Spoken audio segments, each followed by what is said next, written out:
Welcome to the show, Remember Your Source. I'm so excited to have my guest here, John Johnson. And specifically, we're going to talk about the changing face of church and how he, as a minister in 40 years ago, saw the movement and became a change consultant here. I'm going to start right now with just some gratitude and thankfulness, a moment of pause. If we'll just all take a moment of pause to remember our source, to open ourselves up and to listen into a deeper place.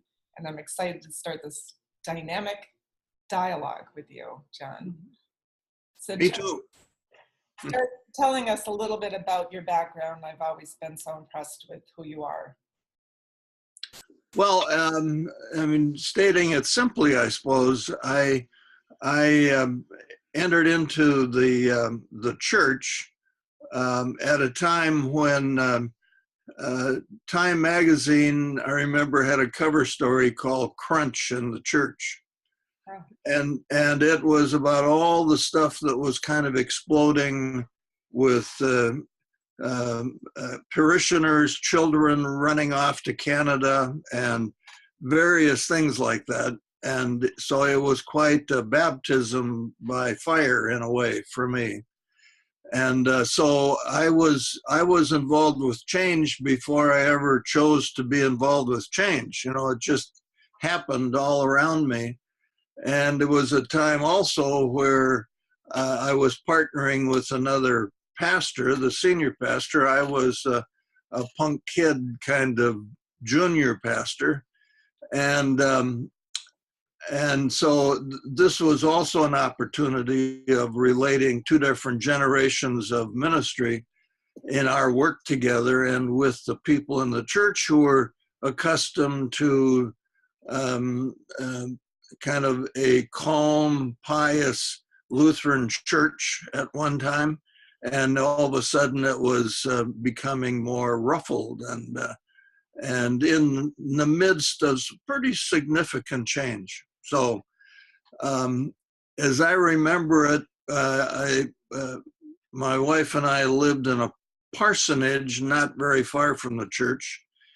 Question is, how do you now in this time frame, how do you stay connected and remembering your source in this time period? And I know recently we had a discussion on this and you said that your classmates from seminary school don't even ask you if you go to church anymore because that has not been your place as much. But so how do you remember and stay connected to your inspiration, your source?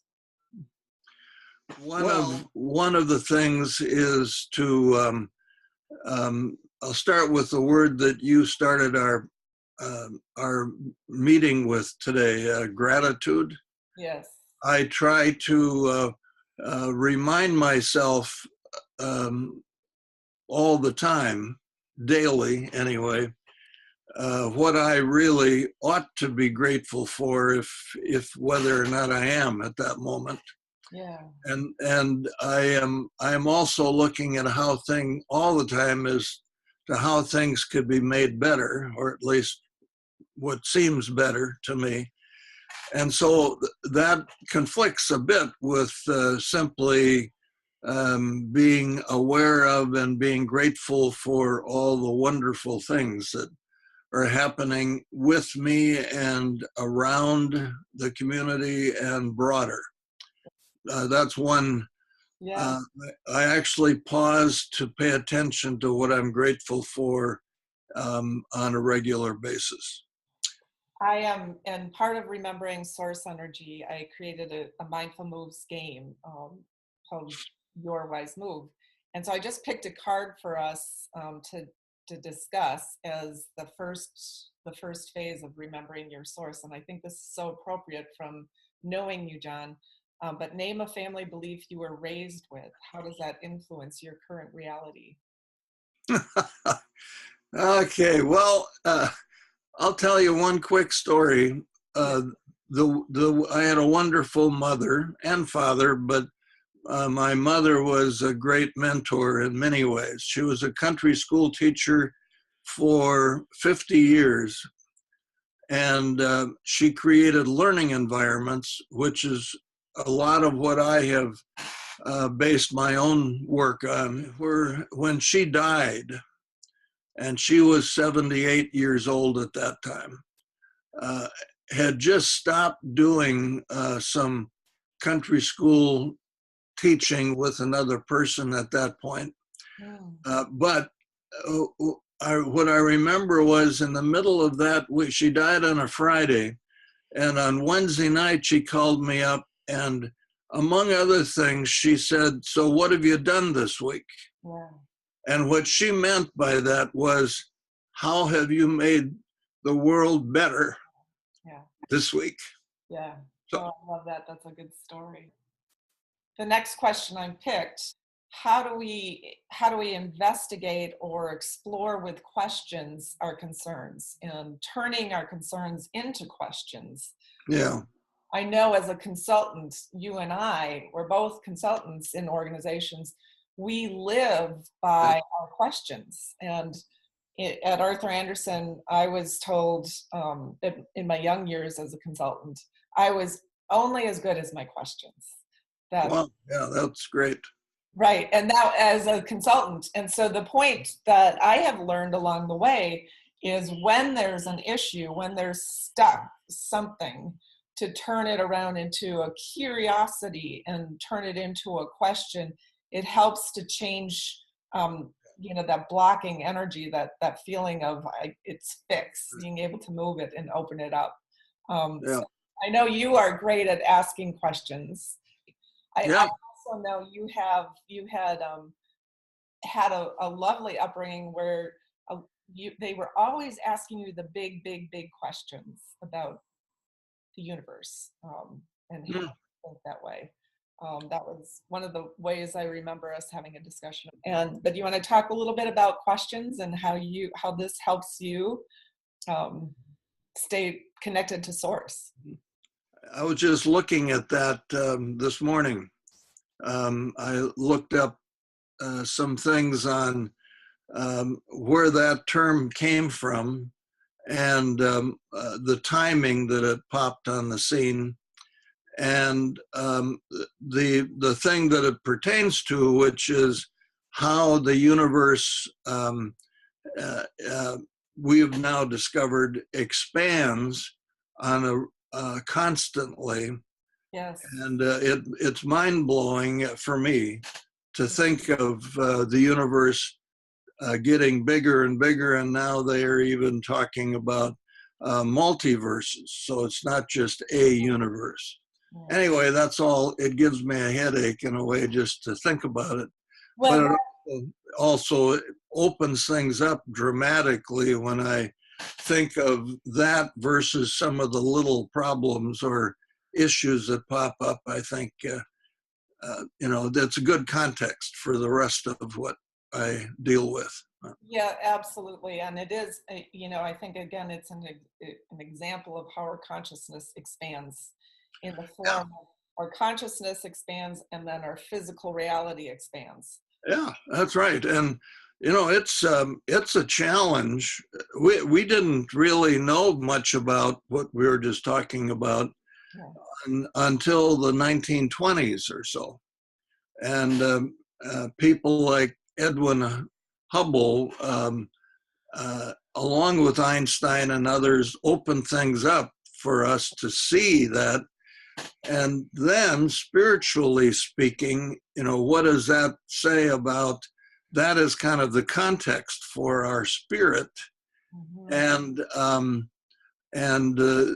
provides the right setting in which to experience our own spirituality. And it does put a great challenge to, let's say, churches or belief groups to explain things for people to help them understand and ask the right questions.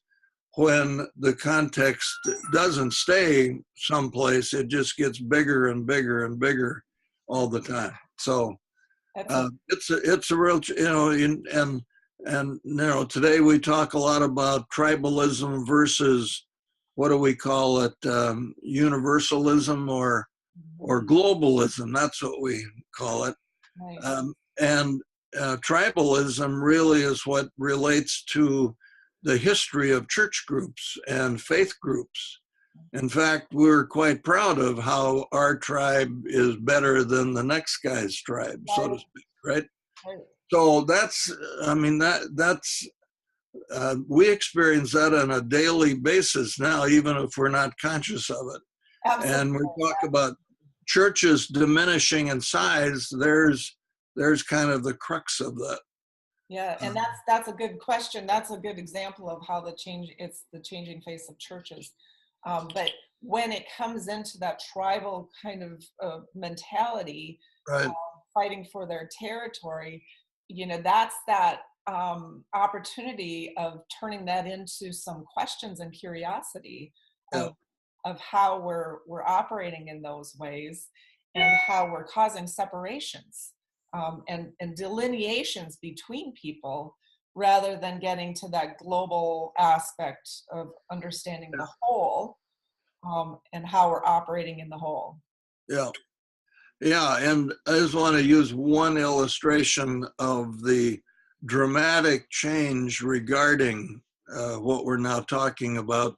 Certainly in my youth, our youth, probably speaking for you too, we were taught in Sunday school and wherever else about heaven and hell and what really was the three-story universe. Right. And I think that many people still think that way about the universe, even though we now have had Hubble and had others explain for us that we don't have a three-story universe. We don't have heaven is up and hell is down and we're in the middle. And the objective in life is to get to heaven and not to hell. Right. Well, that's still part of the kind of the bigger picture that we carry with us, even though nobody kind of believes that literally anymore.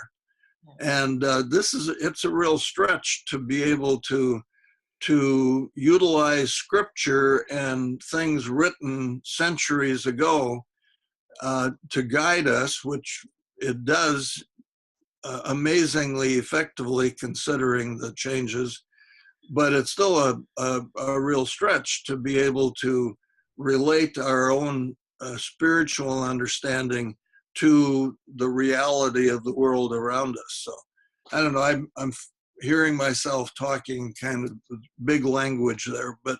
So I'm going to wrap up our conversation. For now, we can come back. The third card I picked, expressing a clear intention and asking for what we want to move forward. And that's what's important. We can look at the past, we can look at learnings and the words that are presented to us, but right now in this moment, having a clear intention of where do we move forward now? This is where we are.